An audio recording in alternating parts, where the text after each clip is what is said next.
Good afternoon, everyone. Welcome back to HIE 101. We're now in week 3, and we're going to talk a little bit. We talked last week about geography, the major geographic units. Now we're going to talk about people and their distribution over the planet, and the reason why, in many ways, population growth has grown exponentially over the last 3 centuries, what this means for our present day society and what it means in many ways for the future, and essentially kind of, again, how we got here. How did we move from a world in which populations were relatively stable, both in terms of their size for most of human history, and largely the kind of migrations. So most populations largely stayed within certain areas, at least for most of the last up until the 1700s. So we're going to look at that element, the kind of movement of people, particularly from places outside of North and South America, but also parts of Europe and Asia, right? All of those societies in many ways expanded geographically. But we'll also look as well in the second half, in the second part of this lecture, at the increasing concentration of the global population in urban centers. And this is, again, something that defines our world to today, but what's really is a modern phenomenon that really does not take place until after 1700. And largely not until after 1900. So I've entitled this first part, Sex and Drugs and Jelly Roll, and I'm hoping it becomes a little more self-evident by the end about why I have sort of put that subtitle in. Okay, this week's seminar for week 3, 2 readings, one that looks at demography in China. Right, obviously the largest nation in terms of population in the world, and it looks at how Chinese peoples have dealt with rise and fall of populations, shifting natures of populations over the last 3 centuries, and how they've managed those kinds of populations. Okay, the second one will be, sorry about that, is Mike Davis's Planet of Slums. Now, it's a little bit more dystopian, perhaps, but it's looking at the impact of urbanization, but particularly from a number of key themes that we're going to deal with both today, but I think also throughout the rest of the course, right, in issues of inequality in particular. Okay. Other thing we're going to do for the seminar is there will be an exercise on the Moodle page, certainly for my section, which is a glossary of terms. What I'd like to do, there's going to be a lot of kind of technical language used in the lecture, which I really don't have a lot of time to properly explain. So I'm going to ask you to go and pick a term that comes up and just write a couple of sentences that might help you and your classmates understand what those terms, people, ideas, issues really mean. Okay, so to get started here, it's all about demographic transitions, and really what is demography, right? This may be a new term to you, right? Because last week we did about geography, this week demography. So demos meaning the people from the Greek, geography, graphy meaning, right, how just over societies. Basically, it's a statistical study of human populations in all their elements, right? Sex ratios, age differentials in age, but also, right, where they live, their structure, a whole range of others. So it deals with the kind of size, structure, and movements, and we're going to deal with that in the second half, of population over both space and time, which, again, to repeat last week's lecture, right, this is what history is all about. And it uses many disciplines, including history, but also economics, anthropology, sociology, a whole range of social sciences, And what it's really useful for is providing analyses, and this is why I think we're doing this in particular, useful analyses of particular societies or particular human populations at particular places and points in history. But it can predict as well kind of social, cultural, and economic trends. And it certainly has been for the last few centuries. We're going to deal mostly with a kind of modern demography from the 1700s and onwards, as it became this kind of social, quote unquote, science. Not always, as we'll see, it's very scientific, but that's true of many. Anyway, so, and we're going to talk about, how societies transition from this period in which I said largely human populations were stable. Life was, when we think about the past before 1700, kind of in Thomas Hobbes's from Leviathan, right? That famous phrase that life is nasty, brutish, and poor. And we still know that that's the case for many populations across the world, for many of the 7.7 billion people who live among us on the globe, but for others not.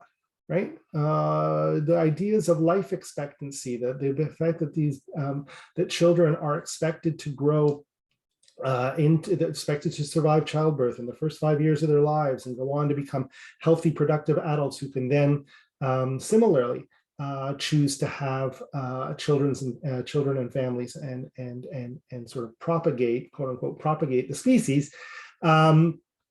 And contribute to societies, right? But as this headline from last year's BBC News notes, right, this idea that, can we continue to sustain this tremendous growth, which has really been a feature of the modern period and has really influenced political, social, economic trends.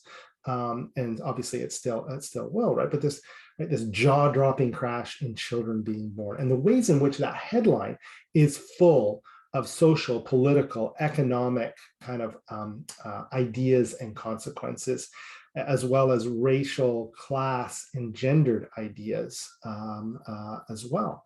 This idea that human population cannot go on reproducing itself at the rate it has. Maybe that's a good thing, right? Maybe it's something that we're recognizing, and maybe is this going to be caused by, as we'll see in a minute, issues around the lack of available resources, or is it going to be human beings deciding, right, that they want to have fewer children and produce a world that maybe in which human beings have a smaller impact than they do upon the globe right now? Okay, but like I said, it's tied in with a whole range of questions. Okay, going back to last week, again, talking about geography, we looked at a lot of maps, right? 40 maps to explain the world. I don't think this one was in there.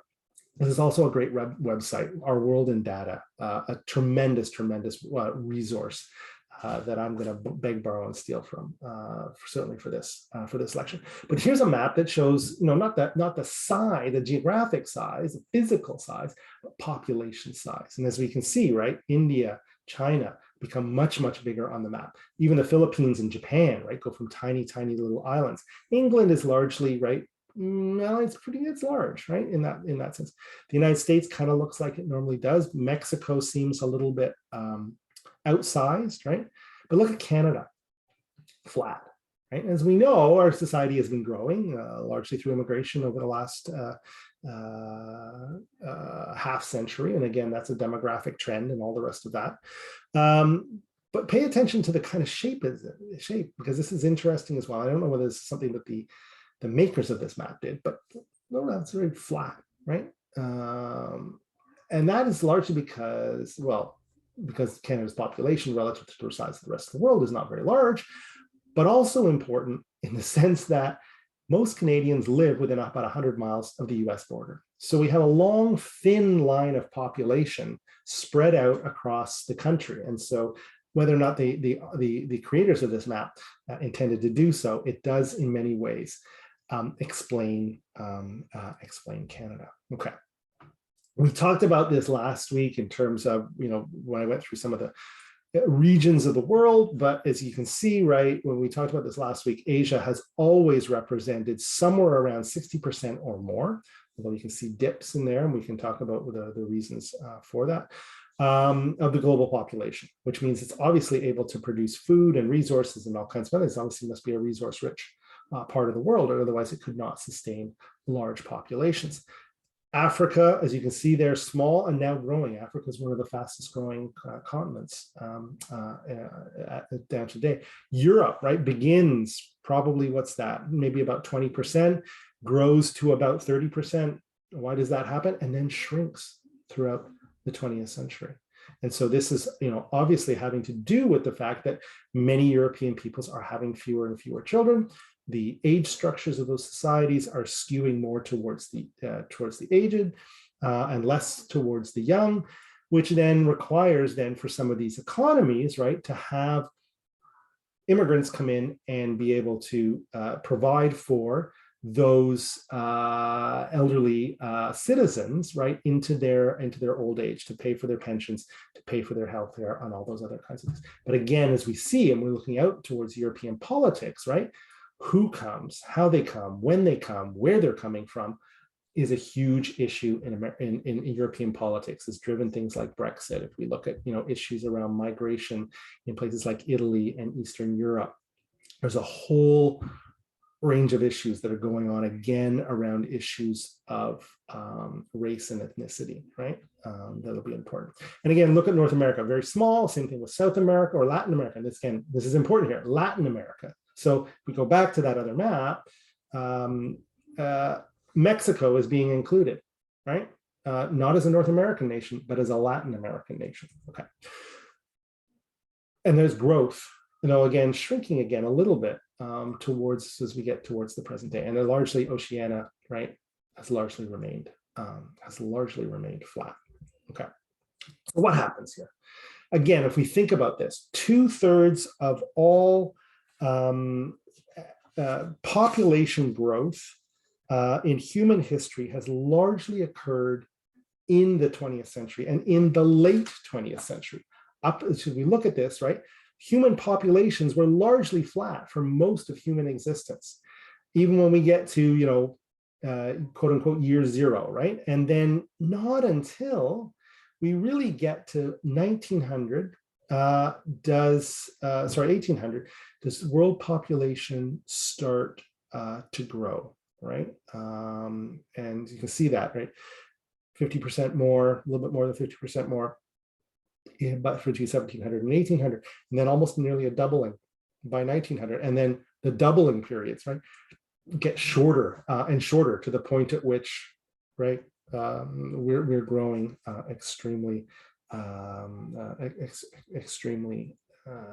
rapidly. And can we continue to do that, right? And that becomes that headline that I showed you a few slides back. So what explains this? And that's kind of what we're going to be going through. And the ways in which this corresponds to, I think more than just correlates to, right, also issues that we'll talk about later in the course, towards things like the tremendous growth of the economies, right? Global economic production, as you can see on this chart, largely remained flat for most of human history, right? Certainly most of the history since year zero. But again, takes off in the 19th and 20th centuries. So again, the ability to produce goods and all kinds of other things becomes, goods and services and all the rest of that, as well as food, becomes extremely important in that growth of population. And the other one we'll talk a little bit about is things like the energy boom. And this can be energy in terms of what it says here in terms of coal and oil and fossil fuels.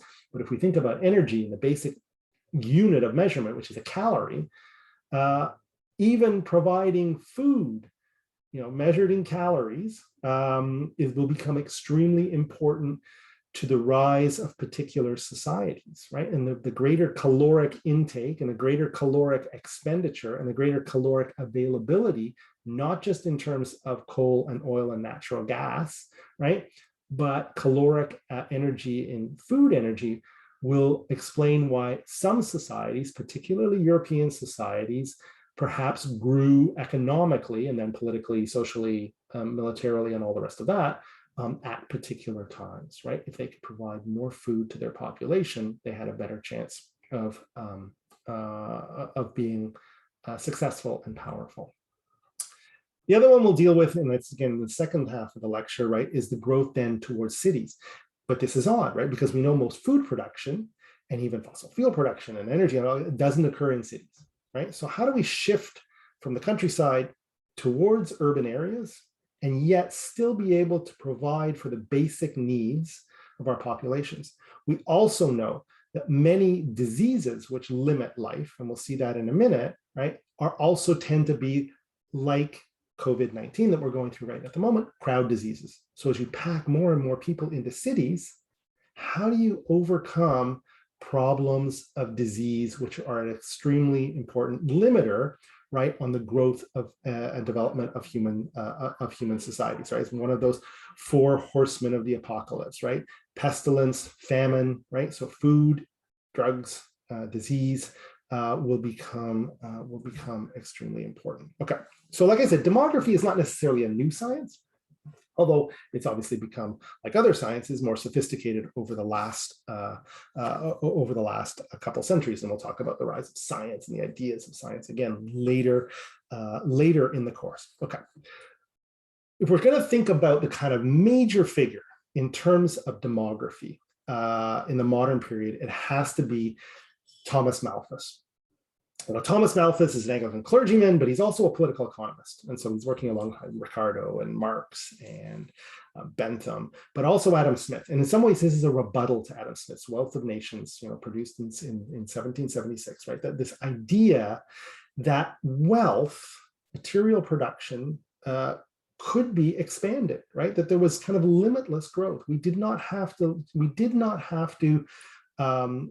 subsist under these old political, economic, social, cultural systems that sort of human beings could create their world anew through things like markets and all the rest of that, and producing, and we could increase our material abundance and our material wealth.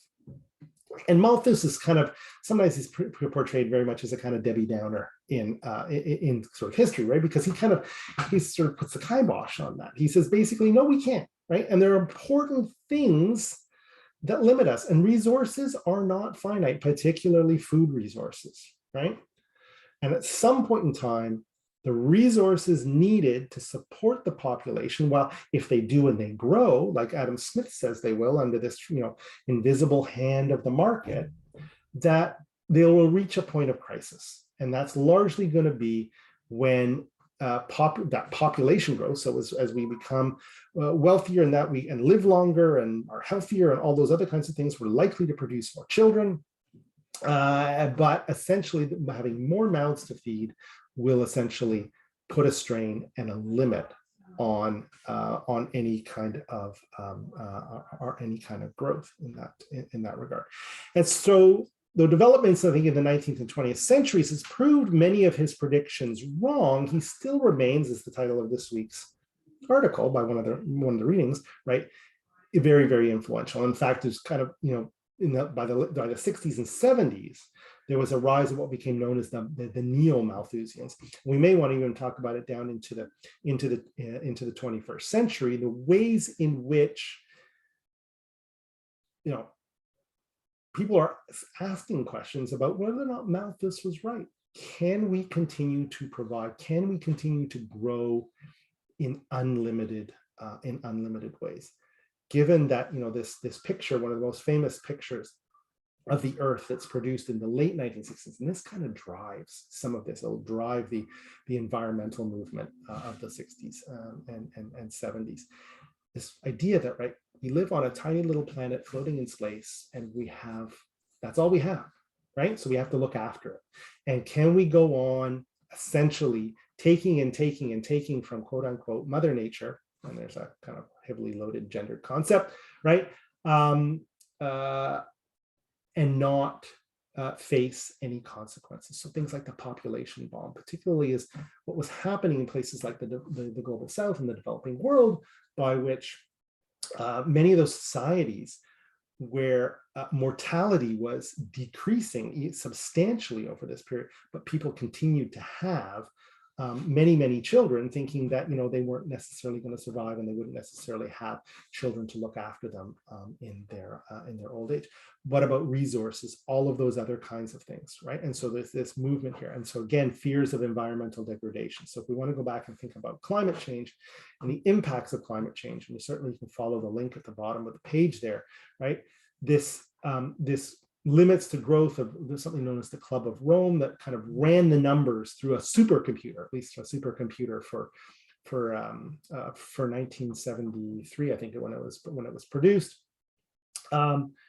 Probably your iPhone is more powerful, but essentially, right, it said, we run all the numbers and it's going to run out someday. Now, some people are returning to that saying, essentially, maybe the Club of Rome wasn't wrong in its predictions, right?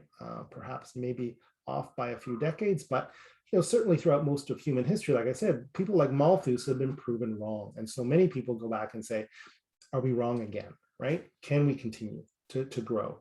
Can we continue to create material abundance in greater amounts, given that resources are largely, at some point, maybe finite? Okay.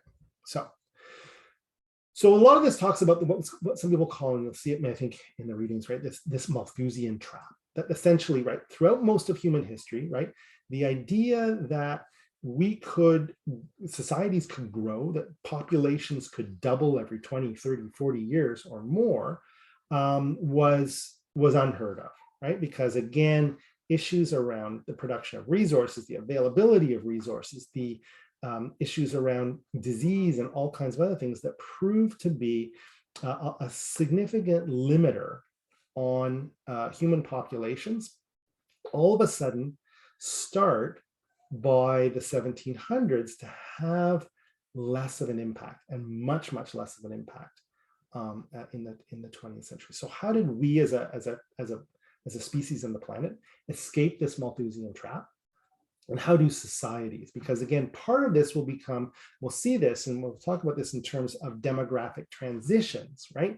The idea that societies that become modern move away from high birth and high mortality rates, or high fertility, high mortality rates, to something that essentially moves the other way, right? We have lower fertility and lower mortality. People live longer, people have fewer children, and yet those societies are still able to grow over that period, right? So this is essentially birds over deaths, right? So, okay. And again, like I said, transition to as a marker of modernity. And this has been used particularly by the quote unquote developed world, Europe, North America, and that against the global South, the quote unquote third world, right? That if societies like India and others want to become modern, then they have to go through this demographic transition. And how do they do this? And can we help them do this? And should they go through this? And there's obviously been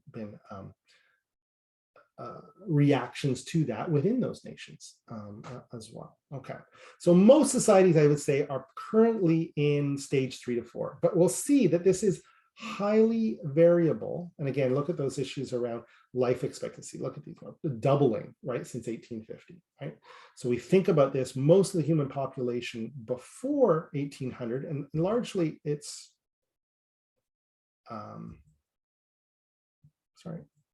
largely it's true, right? If we look at this, everything's red, pretty much, in 1800. Life is nasty, brutish, and poor for most people, right? Now, there's going to be somewhat of a difference within there, between, say, Europe and North America and Africa and Asia, but generally, right, most people don't live beyond about 40 years old.